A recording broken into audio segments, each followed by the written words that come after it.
All right, y'all. I want to remind everybody to go ahead and subscribe to my secondary channel, Relax with Blue. I am doing vlogging over there. If you missed the Girlfriends episode 3 and 4 or Salt Lake City episode 2, all of those will put on that channel so I can get that channel monetized sooner, just in case something happened over here. As you remember, I had a copyright issue, which has been resolved, but I still want to make sure that both channels are getting engagement. So will you guys please go over to Relax with Blue and subscribe to that channel as well. I will be vlogging there for Vlogmas.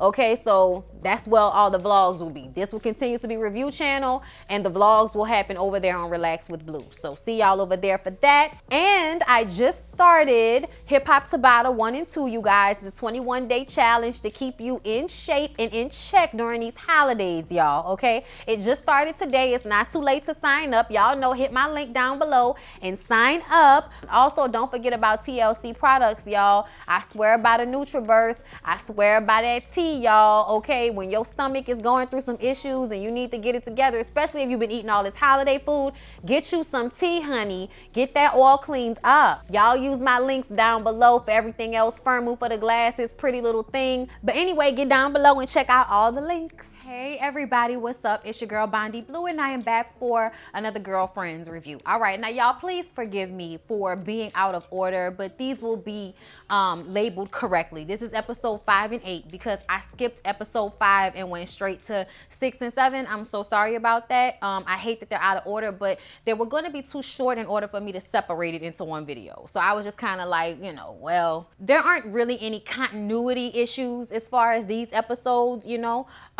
So I'm just gonna get right into it. We're gonna talk about it. I hope y'all are enjoying these throwback reviews, and let's press on. So episode 5, all right, Tony is in Joan's kitchen begging for $1,000 to pay her car note for her Range Rover, because y'all know Tony loves to pretend like she has a lot of money, but she doesn't. Okay, and Joan says, girl, I paid it last month and I told you that would be the last time that I paid your car note. Okay, and she's like, oh my God, are you gonna stand there and let me go back to driving around in a Camry? She was like, you should be driving around in a Camry. That's what you can afford. Okay, listen, if this ain't telling a story about way too many damn people, how y'all like to act like you got money when you don't, living above your means. You know what I'm saying? Like, I would love a Benz truck.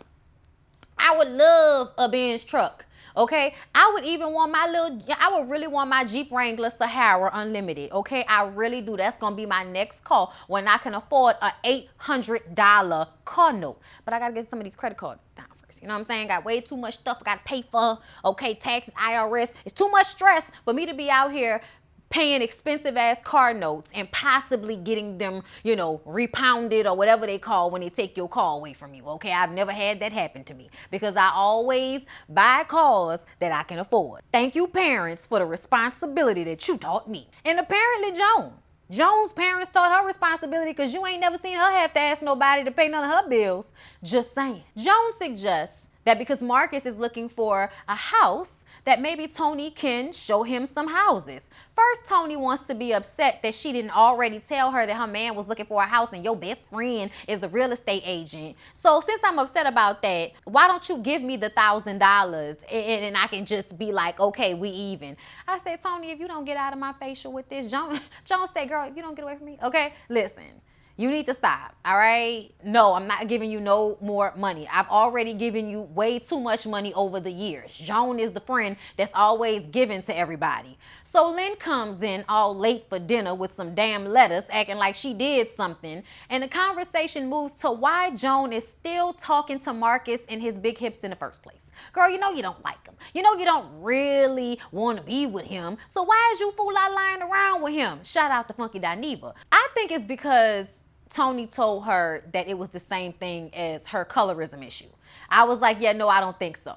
Okay, like her not wanting a man with hips has nothing to do with her own hips. Like, you not wanting that chocolatey goodness looking man with all his money is because you have an issue with your own skin tone. See the difference? Racism. See the difference? When Joan gets to work the next day, Marcus shows up with the Joan phone. Oh yes, he's that corny. Honestly, he was rather perfect for her if it wasn't for the fact that he had those hips. But either way, I just felt like she wasn't feeling him like that. Joan likes to be the goofy, gushing person. Like, she even told William and the girlfriends that he wasn't allowing her to be the woman because he was running too quick to be obsessed with her before she can get obsessed with him. You showing up to my job all unannounced with a Joan phone? That would turn most regular women off. So I don't know why he thought that was the move. You know, you giving her a phone is so you can have constant access to her. That's what that is. Okay, she already got a cell phone, a house number, a work number. You already got a cell phone, a call phone, a house number, a work number. And now you want to buy her an additional cell phone? I'm sorry, a Joan phone. So you can get in contact with her all the damn time? I was just like, yeah. That's not the move either. I was just like, I don't like that, because to me, that's a controlling thing. You want to buy something for me? Buy me something I don't already have. I already got a phone. When Joan talks to William and Maya about this outside her office after Marcus leaves, William makes the point that she doesn't want to be with Marcus, not because of his hips, but because she's one of these, women who want to be with a toxic masculine man. You want to be with somebody who treats you badly. That's what you're attracted to. And listen. As somebody who was raised by a man with some of these toxic traits, not all of them, but a few, okay? Anger issues, all of that. I do understand the pull and the gravitation towards men with problems, or men who you want to fix, or just upset being a turn on in some type of way. Like, people don't like peace that much. They act like they do, but when they get it, they call it boring. You know what I'm saying? That's what peace is. That's what calm is. That's what not all this extra shit is. Okay? But ultimately, I don't think that's what it is. I think men try to make women feel bad about who they're attracted to and who they're not attracted to, because they don't like the fact that they're sometimes the person that's not being attracted to. Men have a really hard time dealing with rejection. I don't know why. I don't know why you have such a hard. That's why it should be harder for men to get with women these days. There should be way more courting involved. And I hate to sound old fashioned, but I really believe that some of you dudes really need to pump y'all brakes. Okay? Because the fact that you think if a woman isn't attracted to you, that something is wrong with her, or if a woman isn't feeling you, then that means something is wrong with her. No, it just means we're incompatible in one way or another. It just means we're not meant for one another. It just means we don't chemically jive with one another. Sometimes it has absolutely nothing to do with the woman's own insecurities or how she sees herself or toxic masculinity. Sometimes it's, I'm just not feeling you. Sometimes I just don't. I'm just not that into you. It happens. It happens. It has absolutely nothing to do with anything other than the fact that I'm just not attracted to you and your hips like that. Y'all cool. I'll give you some. I'll date you. But there's no fire and desire. And I need fire and desire, especially after Tony lets her in on the secret that he is trying to find a home for the two of them. Oh, yes. He wants to get married. He wants to move into a home. He wants to hop, skip, and jump. And I just kind of feel like, yeah, no. Moving way too fast, way too soon. What? Like, all of that is a lot. The Joan phone. And now you're buying a home for a woman you've only been dating for a few weeks. Something ain't right about Marcus. And we're not going to act like it's all Joan. Yes, Joan has her issues, but I don't think that she wants to be with someone. I don't think most women want to be with somebody who dogs them out. I just think there are certain things that we're attracted to and certain things that we aren't. And sometimes that's just as simple as it is. Joan attempts to dump him because William told her, just be straight up. Okay, then he called her from the parking lot and it's like, yeah, I got to let this dude go. So she meets up with him so that she can, break up with him. But instead, she says she's moving to Peru. I understand this. Like, as a person who has cheated in my life, it is so hard to break up with people. Like, I can remember in high school, you know what I'm saying? You don't really want to break up with them. You just kind of don't want to be fooling with just them no more. Like, you kind of still want to fool with them. But, you're still figuring it out. I think that in a lot of spaces, women aren't allowed to date. Like, you have to make a decision because men don't like it. They can have all the choices in the world. They can throw that we not in a relationship. We didn't have that conversation. They can throw that at you anytime they want to. Y'all been in a relationship for a whole year and this fool gonna tell you how y'all never had that conversation. Let him find out that you're going out on a date with someone else, probably within the first month of y'all meeting each other, and he got a problem. You know what I'm saying? That's how a lot of these dudes be. It's crazy to me. It's crazy to me because I think it's just like all about control in a lot of ways. But either way, Joan attempts to dump him. and instead say she's moving to Peru because she's too, scared to say what it is. I'm just not that into you. He says that he loves her. And I don't know why that worked because you don't love him, but she ends up in bed with him. And I'm guessing there was something to be seen because there was a lot of hard breathing and a little smiling and some rosacea going on right after. However, Joan still doesn't want to be with him after they hunched. She broke her 3-month rule with him too. I was like, damn girl, how you gonna break your 3-month rule for somebody you ain't even feeling like that? What is that about? That's how you know she just needed to get laid. Like, shy. That's why you gotta have you a faithful, you gotta have you somebody so you ain't increasing your numbers. You know what I'm saying? You gotta have you somebody you can go back to every now and again. Everybody attempts to break up with Marcus for Joan because she can't seem to do it for herself. Child, Lynn was trying to do it, but she always running late for something, so she didn't have time to. Maya says, listen, Joan's a hoe, and she worships the devil. And he's like, I don't believe that. She's like, okay then, Marcus, what will you believe bad about Joan? He said, nothing. She was like, okay then, because she had been trying this whole episode to get Joan and everybody else in on his pyramid scheme. So she then starts to present him with the pyramid scheme information right after he said he wouldn't believe anything bad about Joan. That shit was too funny. Then Tony talks to him and basically says, I'm on your side. Buy a bigger house before she leaves you. All out for self, Tony. Forever and always out for self, okay? But Tony actually did take advantage of that pyramid scheme and made some money. We'll get to that in a minute. William was the last person that Marcus talked to, and he actually reached out to him because he wanted to know what was going on. Obviously, she's trying to, break up with me through her friends. It's immature. I thought we weren't playing games. So he asked for William's opinion. And William basically tells him that Joan is a man. I was just like, that's what you went to? You know what I'm saying? And then when we get to the part where he has to tell Joan, she's like, what? Like, listen, there's nothing wrong with being a transsexual unless you aren't one. And I was just like, child. Oh, if that ain't the truth, but you can't never say that. You can't say that now. You can say it then, but you can't say it now. So like I told y'all, Tony goes running over to Jones to give her all of the money she owes her for the past 3 years, which I doubt was an accurate amount, but okay. And, it's like, what, $5,000, I think? So she hands her the money. And she's like, okay, thank you, girl. And she was like, yeah, we're going out to celebrate. So you know what? Why don't I take some of this so I can get my car clean? I take some of this so I can get some dime. And you know what, girl? Let me just stop playing and take all of this money back from you because I was just trying to rub it in your face. It's like, how are you going to rub in my face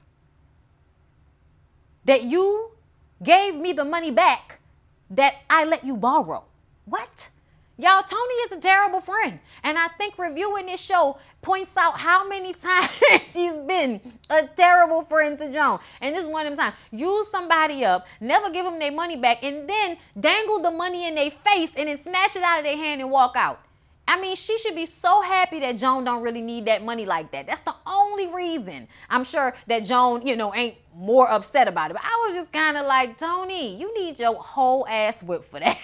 I was like, you gonna snatch the money out of my hand, child? We done been fighting in there. Girl, if you get your damn hands off this money, get out of my house. So Marcus comes over and he's upset with Joan for sending all her friends to break up with him. I said I didn't want to play games. And if you don't want to be with me, then you can just go ahead and we can let it be that. Give me my damn phone back. Okay, he didn't raised up on her, okay? Him and them hips didn't raised up on Joan. And Joan's like, oh my God, he's giving Denzel and Mo Better blues. I'm like, no, he's not, but okay. And then she ends up in bed with him again. Okay, and then he says, oh, I might have to bring back the Joan phone, reminding her just how lame he is and how unattracted to him she really is. So she says, you know what? I'm moving to Peru, Marcus. He's like, fine, you won't break up with me? Fine. Okay, but you can't blame a brother for trying. And they kind of just laugh it off. And I thought that was cute. I thought that was cute because I think often we see that breakups are never that easy. And if she would have just been, 100 from jump, gave him that little pity goodbye sex and sent him on his way, then it would have been all, all to the good. We ain't have to go through all this. But y'all know, Joan can't never just be 100 about it, child. She gotta, do all this extra stuff. All this little corny, extra goofy stuff. That's Joan. That's what she does, okay? Let's move on to episode 8. So the girls are going through some old boxes in Joan's garage, clean out the garage, and they find out just how white Lynn was in college. You know, that's when they all met. And I mean, you know, sweater around the shoulders, polo shirt, cargo shorts. I mean, geez Louise. And it was like, you know, during this time where like I think a lot of the gay girls was sporting this very preppy style, at least around my neck of the woods. It was a lot of plaid cargo short wearing girlfriends around here with polo shorts and stuff like that. So I was just like, even though I guess in Cali that was like, you know, a white girl thing or a white boy thing, whatever. I mean, we did say it was the white boy thing. That's what we used to say. We would say like the lesbians dressed like the white boys. Like, yeah, that was literally what we used to say. Child, too funny. Y'all, Joan thinks she might be pregnant by Big Hip Marcus. Y'all know that. I mean, this actually worked out well because they didn't mention Marcus in episode 6 and 7. But here we are, episode 8. She broke up with him in episode 5. Now she thinks she pregnant for him. I said, you was going around popping that cooch without no condom? And she was like, no, I wore a condom. Then what we talking about here, Joan? I mean, you just never know, but still. You know what I'm saying? But she did, you know, take a pregnancy test. And the pregnancy test said she was pregnant. She didn't know what to think. Maya was happy that Jabari would have a little play cousin. I was just like, child of hood. The hood always want a good play cousin. Joan wants to live in denial about it, but the girlfriends won't let her. So they're the ones who make her go and take the pregnancy test. So they go to the store, get the test. And it reminds me of that episode of the Golden Girls when they go to get condoms with Rose because she didn't want to get, oh, was it Dorothy? I can't remember. But either way, they were going on a trip and they didn't want to get the condoms in the store because they were too embarrassed. Because it's like the, you know, the 80s and everybody's embarrassed that they having sex and having to use condoms. And I'm like, hey, it's better than HIV. But yes, I'm sorry, back to Joan. She takes the pregnancy test. She's pregnant. She flips out. Oh my God, what did I do to ever deserve this? Joan, you like 26, rich, living in LA in a nice neighborhood. If anybody can take care of a child, it's you, sis. Like, pull it together, okay? Maya wasn't this scared, and she was a 16-year-old unwed mother, okay? And she wasn't this scared. Maybe it was because she was stupid, okay? Because I feel like a lot of y'all don't be scared because y'all a little dumb. I'm sorry, but there's no way in hell that I'm not going to be, you know, nervous or scared about, you know, having children, especially that first one. If you ain't scared about that first one, child, I don't know. Joan is losing her mind, but at the same time, Maya is finding out more information about her girl, Lynn. Finding out that Lynn did not grow up around any black people at all. And this is going to tag on to another episode later on about Lynn's older adoptive sister who has, you know, familiarized herself with our colloquialisms and our style and our vibe and our men, okay? We're going to have to check her in a few episodes. But ultimately took on the role of helping Lynn be exposed to African American culture because it was not in her household. A lot of white people do that. A lot of white people have no understanding or concept of what it is to be a black person, and they don't try to understand. They don't care to understand. They don't have to understand. And they adopt black children and they don't really, you know, give them space to be who they are in this world, even with a white parent, because they don't know how to relate. Not necessarily always their fault, but you know, there's something about the racism that, you know, comes to mind when I think about adopting a child and totally ignoring their cultural, you know, beginnings, like who they are as a person. Like, you can't ignore somebody being black. You know, and y'all saw what that did to Randall on This Is Us. Messed him up. Messed Lynn up a little bit too, as we see. But Joan goes to the doctor, finds out that she's not pregnant. And y'all, never in my life have I understood a feeling so much in my life where you think you're pregnant and you don't really want to be pregnant, but when you think you are, you start to become happy and comfortable with the idea of it. And then you find out you're not, and you feel like you're at a loss. Even if it's something you didn't want initially, you feel at a loss. It is the weirdest feeling. And I feel like it happens to everybody. And they really showcased that this episode with Joan. Joan didn't want a kid, losing her damn mind finding out that she was pregnant. And then finding out that she's not pregnant, and she's sitting there with a stuffed animal, you know, thinking about how her girls were gonna come there and help her with her baby and everything was gonna be fine. And now that's not what's happening. And there's a little bit of her that's hurt behind it. It's crazy. It's a crazy feeling, but I knew exactly how she felt. And then the girls come back over to the house and they watch this old MTV audition rap tape, because I think Joan and Tony was auditioning for MTV Rap, so they sent their tape in. And it reminded me of two things. My name is Peaches and I'm the best. Or the DJs want to film my breast. It up. It reminded me of that. And it reminded me of Teen Witch. Cause I'm hot and you're not. But if you really think you can give it one shot. Top that. Or stop that. I wish you could really take a look and just try to stop that. Look, when the girl comes in, idiotic, not respected. I can't do it because I don't know all the words, but that's my shit. Top that. Or stop that. I wish you really take a look at you could stop that. I don't want to touch my mic. But anyway, y'all, they was doing stuff like that. My name is Joan. Like what? And leave me alone. Like it was so terrible. It was the worst shit ever. But Tony said, girl, I'm cute. Turn yourself up. I was like, yeah, Tony, you was giving it an asymmetrical vibe, girl. You was giving it. I ain't gonna lie. Okay. Joan is giving like 80s white girl. Tony is giving 80s hood black girl. You know what I'm saying? Like, but everybody giving a salt and pepper. It was a salt and pepper. Okay, push it. Y'all, all my life, I'm going to want this salt and pepper leather jacket. I have not found it yet, but I swear for God, I want that salt and pepper leather jacket. One day. But anyway, y'all, that was Girlfriends. Moving on to the next one. I hope y'all enjoyed. Please don't forget to like, comment, subscribe to this channel and to my other channel, Relax with Blue, where I do my vlogs. And I'm going to get back into my ASMR, I promise.